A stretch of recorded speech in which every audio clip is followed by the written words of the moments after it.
Welcome back to the Strategic Veteran. I am your host, Adam Peters, and there's a moment I want you to picture. It's 2007, and J.J. Hardy has just stepped into his first real leadership role in the Army. After childhood spent trusting nobody and looking out for himself, he's suddenly surrounded by a team who won't let him stay on the sidelines.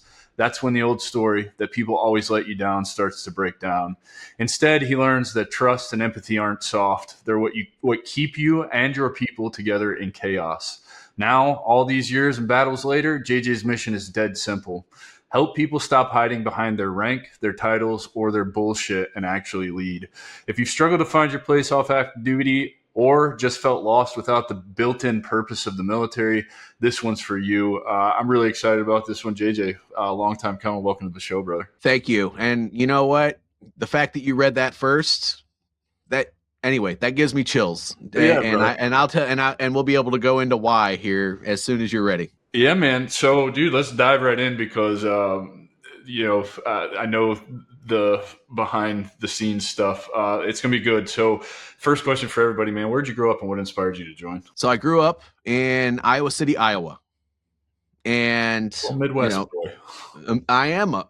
Yes, and I did all my friends had farms and everything else, so that I'm a walking cliche Same. of what everybody thinks is in Iowa. Yeah, same. Cornfields, brother. Indiana. Yep. Indiana, That's right. Iowa, we might as well be from the same place. That's right, except for Iowa has an acronym. It's called Idiots Out Wandering Around, and I completely believe that that's what happens around here. So, well, yeah, so joining the military came by chance, actually. So I was deep into drugs. I was abused as a child. I was actually homeless for a little while I was a young guy, as a teenager, actually, living in my truck in the middle of wintertime. You can learn that stuff in my book. But, when it came time for me to figure out what I wanted to do as an adult, I had already gone through, losing many jobs and, struggling in school and doing all the things. And so I was talking to my grandmother's neighbor, who just so happened to be a recruiter. And, he didn't tell me that right away. There were times where I just spent that time away from everybody, and I lived on the campground and by the river and did all the cool things. And he showed up to those things a few times. And one of the times he looked at me and he's like, you complain about how you have it around here. Have you ever thought about getting the heck out of here? Mm-hmm. And I immediately said, well, yeah, absolutely. And he's like, well, I have an option for you. And he told me the military, and I laughed at him. I said, why the hell would I want to do that? And he said, well, it's an option for you because, I know you don't have much of a support system. I see your interactions with your family around here. It's not wonderful all the time. And, there is a support system. It's not the type of support that you're used to around here. And there's opportunities for you to become a completely different person. And so I blew him off the next 3 or 4 times he said that. And then finally I went and knocked on his door and I said, Rob, I think we need to talk. I'm going to regret this because I know I probably have to sign a contract or something, but let's do this. So it was the Army all the way. It was you never talked to another branch or anything. I was the epitome of somebody that was walking around with my head up my third point of contact. I had absolutely no idea. I mean, when you grow up not really believing in yourself because everyone tells you how horrible you are, and then you get smacked around and yelled at and everything else, you don't even know if you're worth anything. And so when he offered me that, I was like, oh my gosh, I don't feel like a badass or anything like that. And so that there was no way I was going to do that. And finally I said, okay. Right.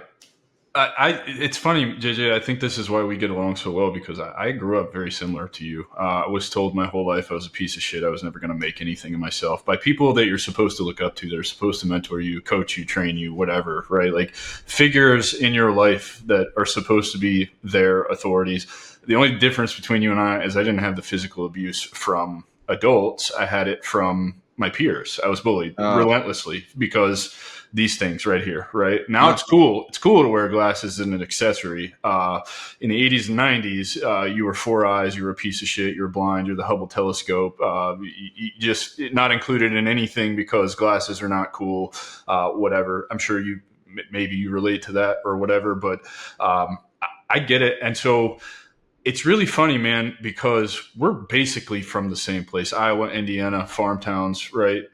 What is that, man? We all seem to grow up like that, and we all seem to end up in the military. Yeah, it's Yeah. not an accident. I'm not convinced that it's an accident. The military knows exactly where to find people. I bet you if you did a longitudinal study over the entire military, you would find that most people who enlist are probably have similar backgrounds to us. I agree. I'm not sure what your beliefs are because we haven't talked about it, but I think that there's a higher power that when there are people who are struggling, who he knows they have a good heart, he puts them in front of the people that they need to be in front of to give them the path that they need to succeed. And I really feel like that's what happened to me. And I hope that's what happens to all these other people. 1,000%, man. I definitely, you don't know. Obviously, we didn't know that at 17, 18 years old when we joined, right? Like, we're not thinking like No. that. But everything that I look at in my life today, and I can actually see this happening in real time when it does happen to me. But I believe the same thing that you're talking about right now. Like, Oh, good. absolutely, the universe and God put me on the path at 17 that I'm still walking to this day, right? Like everything that ever happened to me happened for me. It didn't happen to me, but it happened for me. And it set me up to be in the position that I'm in right now, which is actually kind of a really cool place. You know what I mean? Like it's actually really cool. Anyway, I digress, man. Back to your story. That's what we're here to tell. Okay. And so the Army, like, what did you didn't know anything about the military. I also kind of didn't really know anything about the military. I did have family members. My grandfather was a World War II medic. My uncle was an 11 Charlie in Vietnam twice. He went, 2 rotations, meritoriously promoted to an officer. Back then, they still did that shit. Also I don't talk to him to this day because he told me I was making the biggest mistake of my life when I joined. And I was like, well, I just want the fuck out of small town Indiana, right? Like, so I don't care what you think this is not a mistake. However, I didn't really know anything about the military. I had a bunch of people in my life influencing me. One of them, big influence, was my cousin who was an officer, did the ROTC thing. I think he even went to West Point. I don't know. He did ROTC in high school. He was already active duty by the time I came around to join, and was always pushing me to go to Rangers and this, that, and the other, right? Like, so I just kind of, that's what I did. I just kind of, took their advice and whatever, and ended up not getting the Ranger contract. That's a whole nother story we could talk about offline or whatever. But Sure. I did that and just kind of let people make the decision for me. And not that I regret doing that. I really very much enjoyed my career and couldn't imagine having been anything other than an infantryman, right? Like that's my life. So, what did you pick? Like, what was your job? Did you know anything? Did they try to shove you into like a box, or did they give you your options because you scored well enough on the ASVAB that you're like, hey, I think this would be awesome? What did that look like for you? Actually, I scored pretty high on the ASVAB, but they had a critical shortage for 88 Novembers, which is a transportation management coordinator, which I really didn't do much of my first couple years. But that is basically the guy who gets you squared away to go get your cargo moved on some conveyor. You're the movement officer, right? I'm the movement guy. Yes. I was enlisted when I started off. Right. Eventually I became a warrant officer, but that's what I chose. And 3 combat tours and 18 years in the military later, this is what I'm doing now. Why transportation management? What was it that drew you to that? I was colorblind for one, so I only had a choice of like 7 jobs, and I wasn't going to be a cook. No, absolutely worst job in the Army. Didn't really want to be an MP, which was one of my options. And I can't remember what the rest of them were, but they said that, you could do all kinds of things as an 88 November. Sometimes they even end up driving. Sometimes he gave me all the things that I could be doing. And then he told me what my path was. And I'm like, you know what, at the end of the day, I don't even know if I care. Just give me the piece of paper. I want to get the heck out of here. Yeah, for sure. So what was it like being an 88 November, man? Honestly, I loved it. It was until I became an E7. It was small team environments almost my entire career. So there's something called a movement control team that, they actually deploy to some of the smallest FOBs or combat outposts when you deploy. And so you train for how to do things minimalist. I mean, almost no equipment. Sometimes there were even times when I was deployed where I was given something called an interrogator that reads RFID tags and a computer, and they teach us how to set it up with a generator and sit out in the middle of nowhere, probably in the most dangerous place in a combat zone, and do different things. And movement stuff. And when you're a young guy, you don't think that that's even a thing. And so technology was something that I learned a lot about when I was in the military, and then trying new systems, because it seems like the Army wanted to change what they used about every 9 to 12 months. Yep. And, so there was always a new technology to learn. So being an 88 November was really cool. Plus small teams. I started small, and when I became in a leadership position, I led a small team. But then I also went on the line and I led bigger teams. And then I went back to small teams. And, all the way up to the point where right before I became a warrant officer as an E7, there was the opportunity to lead platoons in a transportation company. So I was even driving and teaching people how to drive. And so there were just so many cool things that were going on with that job. I don't even know if I would want to choose something else after the career that I had. And in the combat zone, gosh, I'll be honest with you, for my first tour, I was a gunner. That's what I'm talking about. And the second half of the deployment, I was sitting on an airfield, moving cargo around with a forklift, and then giving trip tickets out and processing air cargo. Right. I love what you're talking about, man. My favorite times in the Army were when we were, company cop and below, right? Just doing the small team thing. There's I don't even know how to describe, and you probably have this same feeling that I have, because you've experienced both the bigger teams and the smaller teams, but something really shifts when you're working in a smaller team. I always notice that if we were left by ourselves as a platoon, you become that much closer, and things operate that much smoother. And then there's, when you come back to the company as that platoon, the energy's kind of off. Like there's a period of assimilation that has to happen there, because I don't know what it is exactly that shifts, but it resonates with me, because my favorite times were when, we were platoon and below, and being in the small team environment. And I think it's an element of being away from the brass, right? And kind of like really getting to, for me, as when I had a platoon or when I had a squad and we would do squad things, it's like really getting to test, like, what kind of leader actually am I? Like, can I do this in the absence of other leadership or other orders? And like, can I make good decisions, and can I get good feedback from the guys that I'm supposed to be leading? So I think maybe that's part of it. I don't know. What was it for you? So I like the closeness of it. Yeah. When you're in a larger environment, I mean, I'll be honest with you, even when you have a platoon sized element, because usually the small teams I'm talking about, the entire unit was 21 people. Right. So, right. I mean, and you're talking, I'm like working with a platoon we were never full. So it was like 21 guys at a time. Yeah, right. But I do have that experience, and it's relative to your perspective. Right. So yes, I'm working in a company of 120 dudes mostly. Right. I always was blessed enough to be in a company cop, always away from the flagpole, which is nice. However, going out to the outpost as a platoon or as a squad, it's pretty awesome, man. It's like, it is. I get that same feeling that you're talking about. Well, there's a brother and sisterhood. You're really, really close with your brothers and sisters in arms, especially when you go into the combat zone. When you only have a few people, first of all, you see all the shenanigans, but you also see all the opportunities to help each other.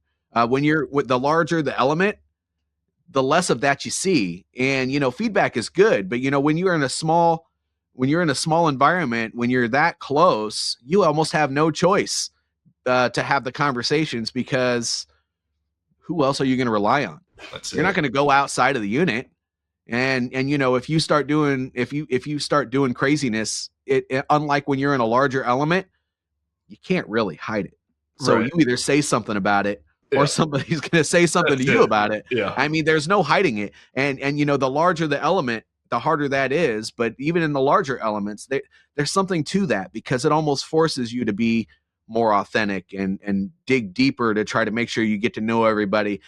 And you want that same environment that you have at the small team, but you have to work like 3 times harder to create it in a larger element. And but it's not unheard of. It's Right. not like you can't do it. But you know I would say the small team environment really taught me the skills that I need to thrive in the larger team, because you almost want that connectivity and closeness and stuff like that. The woo woo stuff that nobody really talks about, but leadership is that. So Well, and it's having this conversation because you are a leadership guy, which we're going to get into, but it really kind of, as we're having this conversation, it makes sense the way like my experience is the infantry and how everything is structured, right? You become a team leader first, and like if you're lucky, like I was, you get to be an E3 team leader, which is awesome, right? And then you move to from Bravo team to Alpha team, and then you move from Alpha team to the squad leader, and then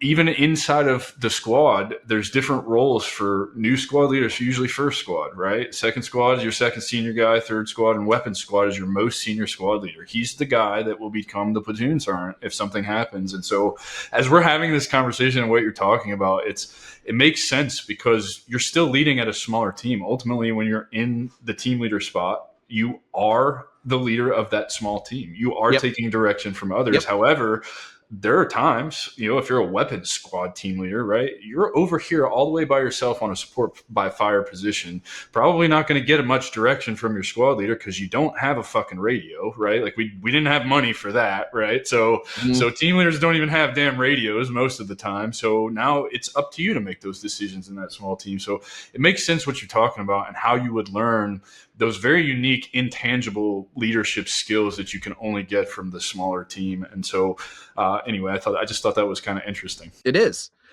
Well, and I don't know. There are so many things. When you have closeness like that, and anything happens on deployment. I mean, when crisis happened, there's that if you already had that closeness, there it doesn't even you can't even describe what it's like when something happens, because people don't just come together.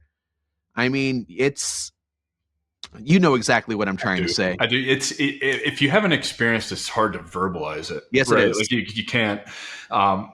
Let's move on because I Yeah, didn't I don't want realize to get you I don't had. want to get Yeah, emotional. There's some stuff that I well, could no, start getting into here. no, because this is like the next natural progression, right? So you just mentioned you had made E7 and then decided to go warrant, and Yes. that's wild to me. I guess for a couple of reasons. One, my whole goal when I joined the Army, all I ever wanted to do was become a platoon sergeant. I was blessed enough to be able to do that as an E6, and so didn't need the rank to go with it to like accomplish my mission or whatever. Got to lead 2nd Platoon ACO, which is awesome. I never wanted to be more than just a platoon sergeant. I think it gets too political above that. However, I did have a really good first sergeant, my last first sergeant before I got med boarded. Really did inspire me. Had I stayed in, I think I really would have enjoyed being a first sergeant because I saw him do it the right way, not the way that I was used to. What was that like for you? Because like in my mind, and I've run across a lot of guys like yourself throughout my career who would make E7, even an E8 one time, who got a full blown commission, started over as a butter bar, and then would later retire as a major, which is incredible. I think that's awesome. How did you first get turned on to becoming a warrant? What did you do as a warrant, and is it like starting over? Because you do have to go to WOBC, right? Like you got to go to basic training again. So it wouldn't have been, but I started off in an aviation unit. So I was literally thrown into a unit full of warrant officers, and so that was a different experience. But what led me to it is, as far as career progression is concerned, I made E7. So I got selected in 8.5 years and got picked up almost right at the 9-year mark. So you're to make fast E7. track. So I was fast tracked a little Big bit. time. Over particularly in your MLS, because I imagine points were really high as you're right. So because I remember when infantry guys had 798 points at one point in time, right? Like that's and back when you and I were going through it, points weren't as easy to get as most people think, right? We didn't have all the deployments. We didn't have the college opportunities. Fuck, college, probably for you even, was still on the old yellow papers with textbooks, not online college. I remember that shit. No, it was online college, Adam. There are some expletives I would throw at you if we weren't on a podcast right now. But no. I definitely did take online college. But I was deploying so much. It was really, really hard. But I did have to have 60 credits, so the equivalent of an associate's degree, to be able to go to warrant officer school. But the reason I did it was because, as far as career progression is concerned, most 88 Novembers, there were only a handful in the past 10 years that even made it past E7. Most of it went to the 88 mics and the 88 hotels, which were the truck drivers and the cargo and the cargo movers, the guys that operated the forklifts and the container handlers and all that sort of stuff. And it's just because they had that experience of the larger teams their whole career. So they got the leadership position. So there was no way, because I already knew that I was going to be a lifer. Life before the military sucked. People were great in the military. I loved the environment. I was thriving. I was growing. I was getting promoted. I was doing everything I was supposed to do. People loved me, or at least most people. Right. I was that guy as an enlisted guy that, I was great if you were being great, but if you tried to cross me or any member of my team, I was kind of a different person. That's it. We can, yep. I was the same way, man. Like, that way. With me, you always knew where the line was, and you could tiptoe right up to the line, but don't cross the line. Right? Like, correct. I will be as cool as a cucumber, but if you cross that line, I'm going to flip a switch and you're going to fucking hate me. And there are guys out there that will attest to that. To this day, they're like, that's one of the coolest things about you is you were always very transparent with where the line was. And when we tested it, you didn't fuck around. You fucking put us back in our place, that kind of thing. So we're very much kind of the same type of leader. Yes. So for you, going warrant was just the writing on the wall. That was the only option for you to get the most out of your career. I was not going to be an E7 for 11 or more doggone years. That just was not going to happen. That was not going to happen. No shot you're making E8 or E9. You just kind of knew the chances were low. And as a logistician, you weigh the options, right? Yeah. So I mean, I was looking at the numbers, and I'm like, well, I know some really, really good guys that were stuck at E7, smarter than me, in my opinion, and they stayed there. They have 19 years in, and they're still in E7. That's not going to be this guy. Nope. If I'm going to be in, I wanted to be a sergeant major all the way up until the point where I made E7, and then I made E7, and 2 months later, after I got pinned, I put in a warrant officer packet. It was really that quick? It was. Well, because, I actually had it prepped before that, and it was because, honestly, I worked at the brigade level, I worked for another mobility warrant officer, which is what I ended up doing. I worked for another one that looked at me, he's like, you know what, I've worked with a lot of guys. Most people, first of all, they don't, in logistics, they don't meet the weight standard most of the time. Yeah, right. And then second, and then on top of that, you do what you're supposed to do, and you do it well. So and you always seek ways to do better. So he got really close to me one day, and this is what changed my mind. I was an E6 at the time. I had already been selected for E7. He looked at me and he got really close, and he said, "Quit fucking around, JJ." That's all it took. And I was like, well, damn, if Pat believes in me like that, then maybe I should try it. Yeah, I'll start filling out the packet. I just didn't submit it for another year. Right. What was it like when you got picked up, man? Were you pretty excited? I was excited.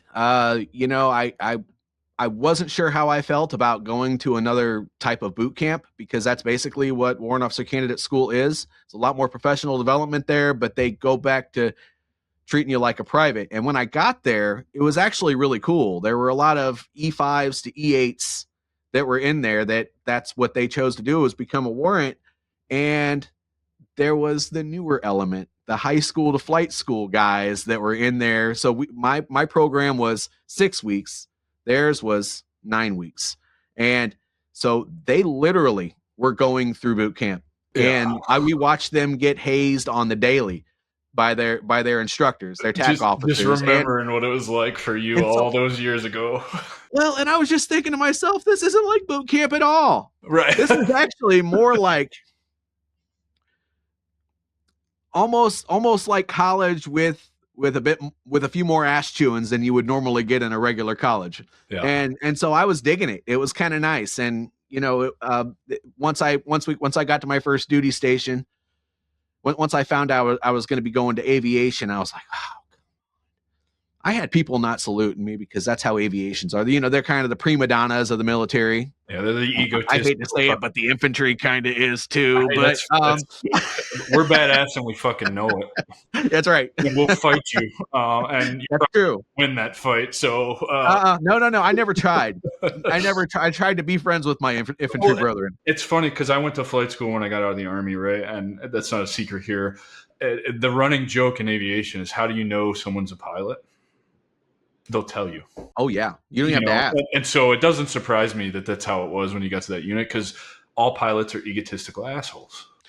Well, they really, really, really like what they do, and they have a very extensive educational path to get them to that point. 100%. And that's why it is that way. I totally understand it, because the reason I'm not in the aviation industry now, it's just too much studying. It's forever studying. You are never done. Every 6 months at the airlines, you're taking a no shit check ride. And if you fail that, your career is over, right? Like, you lose your job. It's constantly in the books, constantly. Systems are constantly changing. It really is a lot. And I'm telling you, man, studying for that stuff is probably one of the most taxing things I've ever done in my entire life. So to your point, it really does make sense. We really love what we do, but we know the work that goes into it. So there is a sense of pride in that and a sense of ego that goes into it. It should be. Yeah. It's another one of those things, right? 1% of the population will join the military. Less than 1% will ever become pilots, ever. Correct. To include civilians, right? Less than 1% of the population are pilots or have what it takes to actually become a pilot. So it's that element to it. And that's awesome. So you're a movement officer in an aviation unit. Did you know anything about aviation at the time? No. Which is really hard, I'm sure. Well, aviation people love, just like you said, they love to talk about what they do. Just about anybody in any profession actually does. But, one part of being a mobility warrant officer is you really have to get to know the equipment that you're moving. Mm-hmm. So one of the first things I did after I got that job is I went around to every maintenance shop and I talked to all the test pilots and mechanics, and I got to know all the equipment. And then I went around to all of the flight units and I started talking to the senior pilots. I just really wanted to understand, their mindset before I started moving their equipment, because not only did I have to understand how to move those pieces of equipment, but you have to almost plan people's movements for them when you're a mobility officer, because everyone's so in the mix of doing operations all the time, and including in the infantry, by the way, that when it comes time to move, they have no idea what they actually want to take with them. Nope. And so they're changing stuff all the way to the last minute. And so if you don't want that to happen to you as a mobility warrant officer, you got to get to know how they think when it's time for them to start moving their stuff. Oh, I got to get my ag poo. Oh, I got to get my gang. Oh, I got to make sure that I have to have all of my maintenance toolboxes ready, and I have to have all of this, and I have to have all, and you have to understand what they're thinking when they're going through all of this stuff, because if you don't, and you start planning your operations at the highest level, they're not going to say, why did that unit not have their stuff ready? They're going to be like, JJ, what's going on with this movement, man? How did you screw that up? Yeah. As a warrant officer, you guys are like unicorns, man. The running joke with you guys is you can pretty much get away with murder and do whatever you want. Is that your experience? Were you left alone? No, not at all. No, as a matter of fact, I was still required. Oftentimes, I had to create influence with my company commander and first sergeant to the few times that I was not required to show up to PT. It was because when JJ opted out of PT. It was because JJ actually did have something important going on. I introduced them to my world, and I even offered them to come shadow with me and do some of the things that I'm doing. And so, there's a lot, because you're basically a program manager. Mm-hmm. You're not on the company's schedule like a typical staff would be. Right. You actually, so when you're at the brigade level and you're in my position, your time is actually accountable to all the down trace units that are in the mix doing things on a regular basis. So I had to help them understand that. And once they understood that, they really didn't give me a hard time, because well, sometimes they still did, but it was instead of a this sort of a thing, it was a ha ha ha, JJ is not going to do it again sort of a thing, Well, and again, like my experiences with like a BMO, right? So those weren't guys that just live in a motor pool and hide in a cave somewhere, and you never see them. They're never at formation. In fact, like you have to track them down when you're trying to clear, because you can't ever find them. That's like my experience with warrants or flight officers, right? Like flight warrants. Those guys were always actually the coolest. It was the officers that were actually the shitheads that I couldn't stand, the pilots. But the warrant guys, I think really mainly because they never forgot where they came from. All warrants were enlisted at some point, and so they just talk to you differently when you are an enlisted guy. So, no, that's awesome. So how long were you a warrant for? Oh gosh, so You did 18 total, correct? yeah. And So you made E7 and 9, so you about half your career was as a warrant officer. but I actually went to school in 11. Okay. So it was, I guess, about just a little under 7 years. I was a warrant officer. Would you make 3, 4? 2. I was a 2. 2. Well, so it's a little bit different. It's 3 years between each grade. Okay. And so you do the math. Yeah, right. I wasn't eligible for CW3 yet. No, well, it's funny because I was in an event last night and I just talked to a retired CW5, and like those guys truly are unicorns, right? Awesome human being, really awesome to talk to. Invited me to go do some really cool stuff with him that I'm not going to talk about here, but just like I actually told him last night when I met him and shook his hand that like, dude, I was in the Army for a long time. I've been around vets for a long time, and you are the first CW5 I've ever laid eyes on, like ever. I never saw one in my career. Always looking for them, right? Because it's just like a solid black line down your rank, and I never saw one, man. Never saw one. Yeah. So what's interesting, since I started my career in aviation, I know that there are 2 at the brigade level, and one of the first things I did when I got there is I went to both of them. Gosh. The brigade motor officer, the guy that's the lead test pilot for the entire organization, but he also is like a mentor for a lot of the other test pilots in the organization. And then there's the guy that's the senior warrant officer in the organization, both CW5s, and they have oversight and the professional development responsibility of every warrant officer in the organization, which in an organization that size is a lot. Yeah. Basically just the same thing as a command sergeant major, but they're wearing dots instead of stripes. Yeah. Well, let's talk about it, man. So 18 years hits. I assume you were med boarded. I was. What was transition like for you? Well, you were a career guy like me, right? And that's a big kick in the balls, man. And I can only imagine, my career ended about 9 years short, so not even really close, but you're pretty close, right? 18 years, you could drop a packet in 2 years, depending on, it could have been 18 months. I don't know, depending on, kind of where you're at in your cycle. I imagine that's a big kick in the balls, man. I was just under 17 years when they noticed that I could barely even walk the PT test without barely making it to the end because I was limping so hard. And, that was a kick in the nuts for me, but I knew it was coming. I wasn't surprised, but what I didn't know was coming is the same thing that probably happened to you when the military finds out that you're now dispensable. you're no longer any good to the organization. And it doesn't matter if you're an E1 or a W3. I mean, they treat you the same way. I was at the brigade level, and let's just say that I had some difficulty with my S4. And if she is listening, I hope she takes heed to this, because it is not easy for somebody who has spent that long. They put me in for an AAM because they didn't think I was worth anything else, because I had only been in the unit for about a year and a half. She was going to keep me coming in every day and just sitting there. She didn't want me doing any work anymore.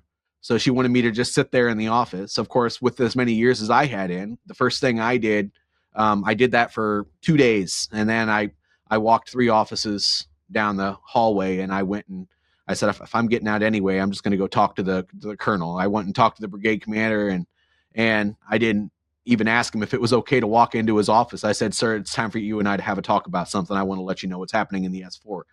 And he was This like, is so funny, man. okay. This is so funny because our stories are pretty similar. I found out I was being med boarded from the surgeon. The surgeon, my shoulder is ultimately what started the whole process. Obviously, as an infantry guy with as many deployments as I did, it's a myriad of things that disqualified me, right? After the second surgery, I go in and he's like, "Hey, man, you're done. I'm going to start some sort of med board or MMRB." I was like, "What's an MMRB? I've never heard of that." He's like, military medical reclass board or whatever.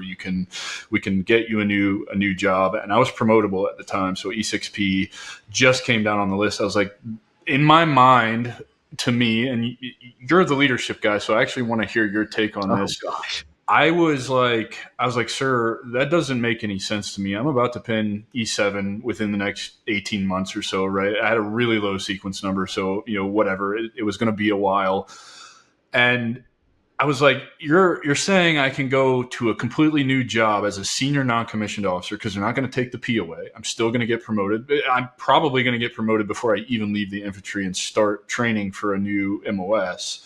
I was like, now you're expecting me to be a senior non-commissioned officer in a job I've never done?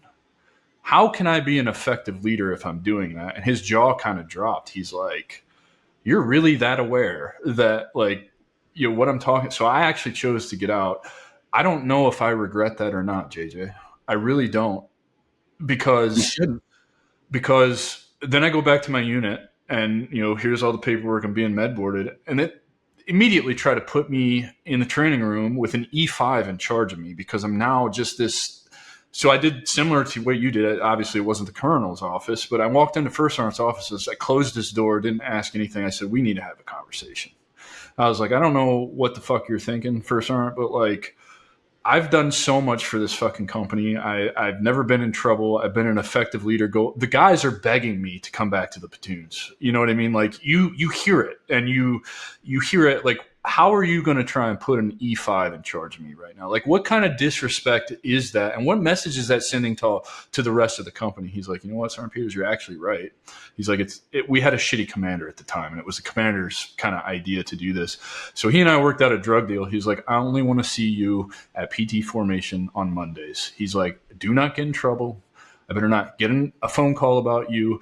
He's like, I want you to Monday through Friday, just 90 minutes. If I call you, I want you to be able to be here in 90 minutes. I said, Roger that, First Sergeant. We shook hands on it, and I walked out of his office, and that's how I spent, the entire med board process. So it's really funny that, we've been connected, we're learning about each other, and how similar our upbringings, our careers kind of mirror each other, the experiences that we had. It's wild, man. It's why I love doing this show so much, because there are so many similarities between all of the people that I've had on here and my own career. And I think that's why this thing is so effective in, like, resonating with the people who listen to it, because you're not alone in the things that you've gone through. We've all experienced it in one way or another. And hopefully this is a good example of, like, yeah, I don't have the exact same story as you do, but it's pretty freaking close. Well, and it is. And that's why we started talking about a bunch of other stuff that I'm not going to bring up on this show outside of this, because this is, it's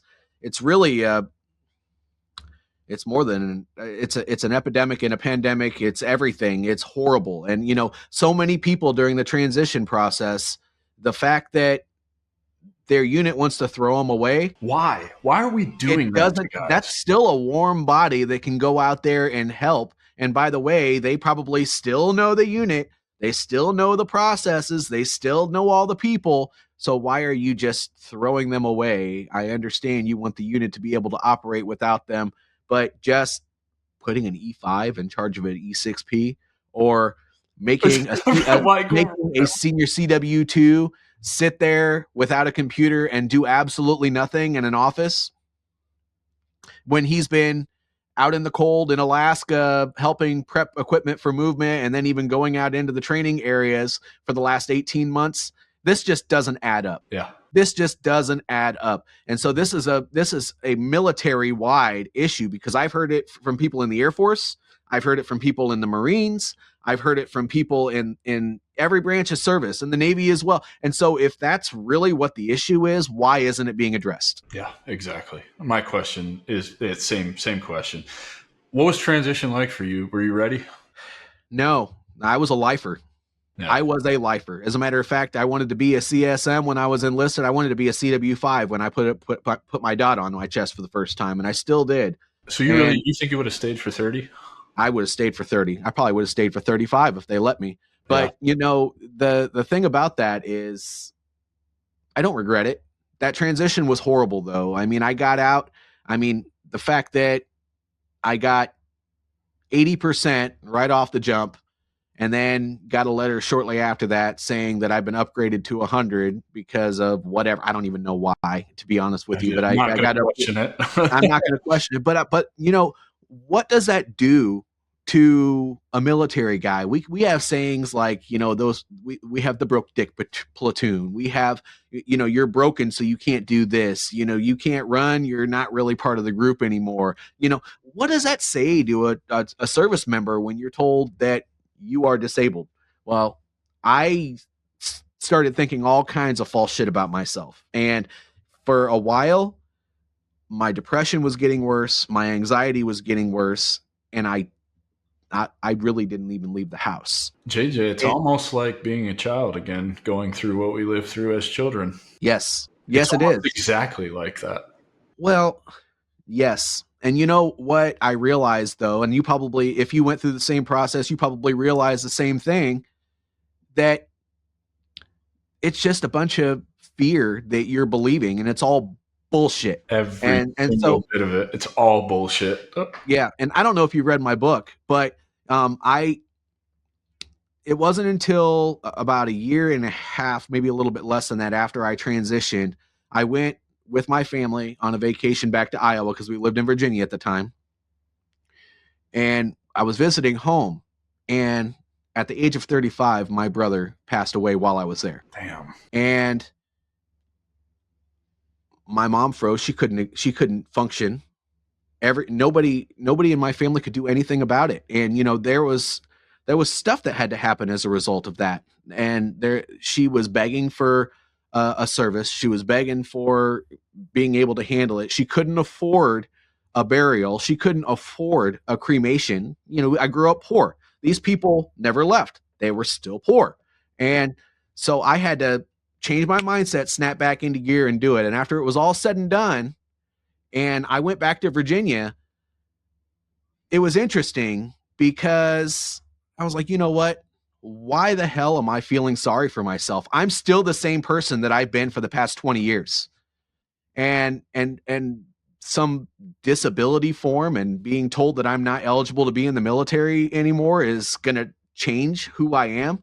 Bullshit. And so started applying for jobs and started doing everything that I was supposed to do. I got work, moved to Iowa, hated that job, got another job, kind of liked it, but I didn't really like the people. And then I got my final job and then did some cool things there. And then I started a business of my own because my boss said that your potential is way more than what this company can handle. So, which I don't know why he said that. I don't even understand what that means. But if your boss tells you that, then you should probably heed that advice and go on and start your own thing. And, it's funny too. It took me 8 years, 8.5 actually, to realize that I was all that stuff was not for naught, right? Like I could use that. And it's really interesting because I loved being a leader, man. I never gave myself the credit I probably deserved to give myself for what kind of leader I was. And I think None of us do, Adam. well, for sure, right? And I think that's indicative of a good leader, right? Is you never tout yourself, you very humble, and it was genuine. Like I never thought that I was that good as a leader, and I should have, because to this day I still mentor kids that are on their career path. They still first person I call, they call when they need advice, right? Like that speaks volumes about what you're capable of, or whatever. And I think for me, it was always just longing to get back to that leadership. And dude, how cool is it now? Like, look at the space that I get to lead all branches now, and I get to see and get the feedback like, dude, what you're doing is amazing. Please keep doing this. Like I just talked to 15 vets last night in a company about what I'm doing, and just the reaction afterwards, the handshake and the hugs, the brother, how can we help you do what you're doing? Like that's fucking cool, man. That's like, welcome back to fucking being a leader. You know what I mean? Like welcome back to true leadership and like actually doing stuff again. And it's like, oh, so I can still do what I was doing before out here, just in my own way, and it looks different, Yep. Yep. And I'm not at the level you are at yet, but I've had the realization just in the past few months that it's time for me to get back into that space. And I'll be honest with you, just in the past 3 months, I have met more people than I've met in the past 3 years that I've been doing business. Yeah. And I've made more meaningful connections than I have in the last 3 years. And I can actually see my vision for the future, and I'm so excited about it. That's just the universe aligning, right? Whether you feel like it's the universe, or if God is bringing you back into purpose, or whatever you feel as feel and believe as a person, that when that starts happening, it is so blatantly obvious. Now I'm waiting for the hard stuff to come, because I know that's what comes next. Yeah.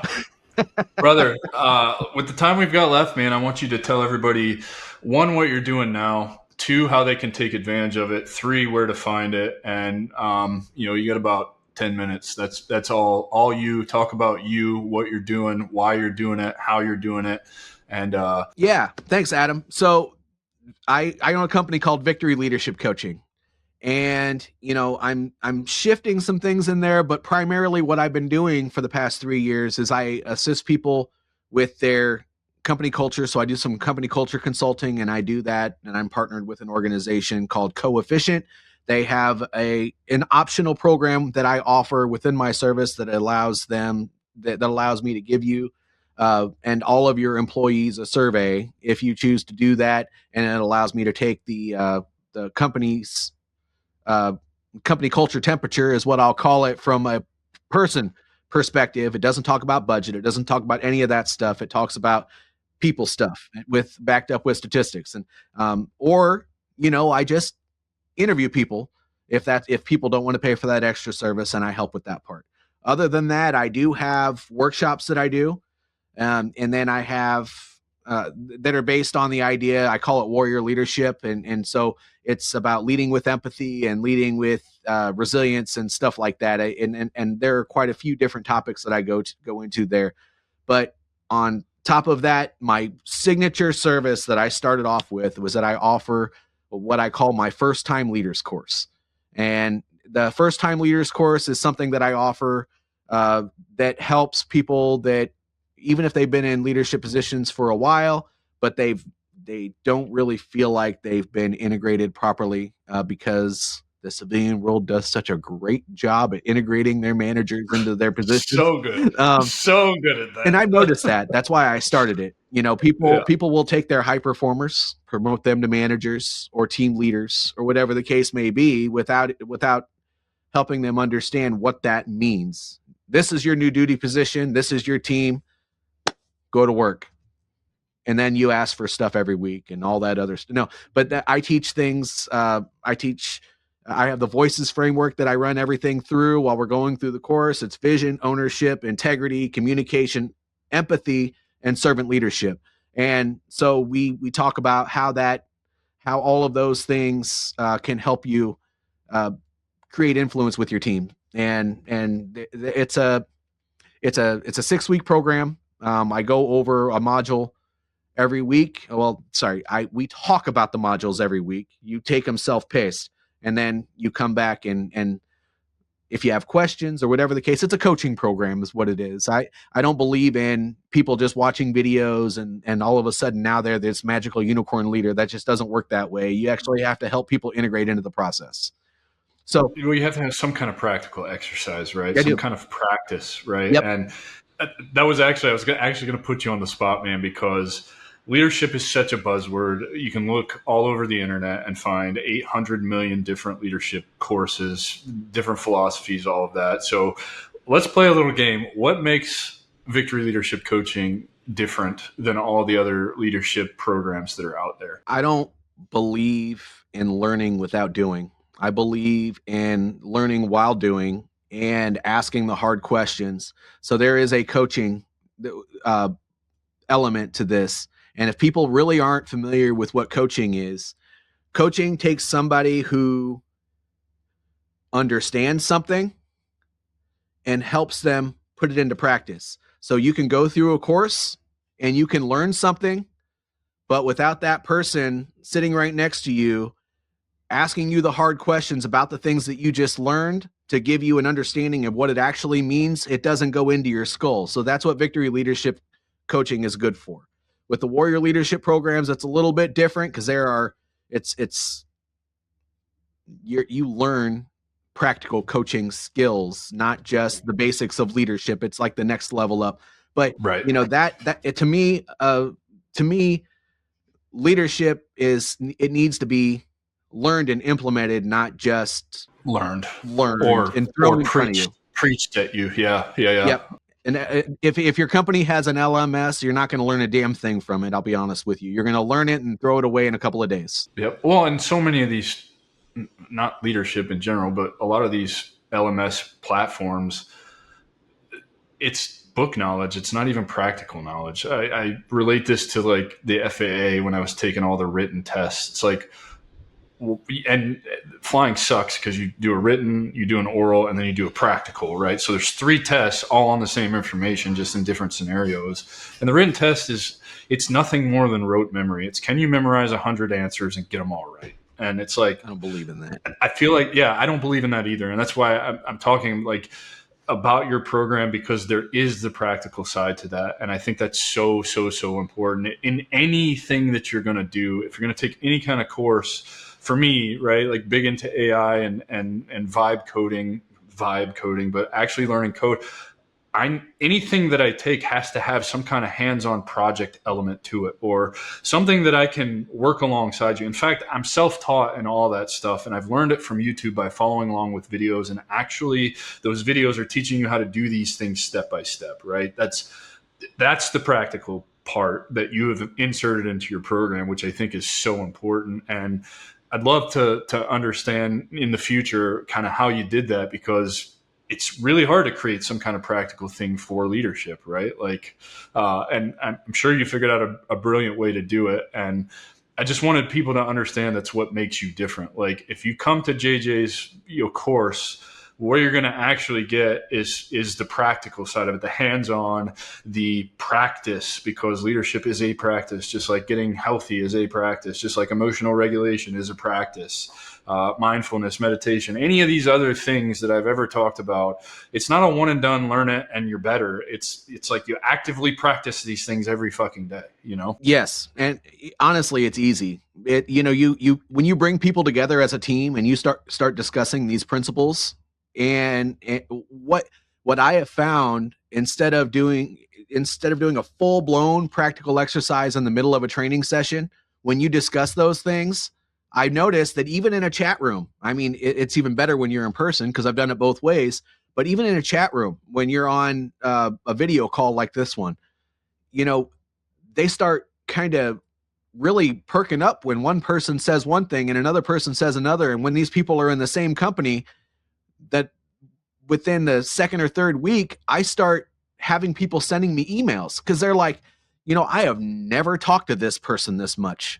And, this is actually, these topics are actually bringing our team together. Yeah. And if I didn't have any videos, any instruction at all, if I had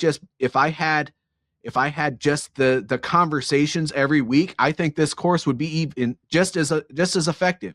It's people don't get to know their people at work. And you know what? It's not knowing the people that work for you is important. It really, really is. But you know what's just as important is getting to know your peers and your seniors. Because if you don't know those people, then you're sitting on an island and you're problem solving by yourself. And that never, ever, ever works. I'm telling you, man, everything, leadership, business, your success in life is directly tied to other people. It is. It's always people. Yep. And I'm telling you, man, the sooner that you realize people are the keys to everything you ever want to do in life, you will start approaching every person completely differently, because I said this again last night to this group of vets who'd never heard it before.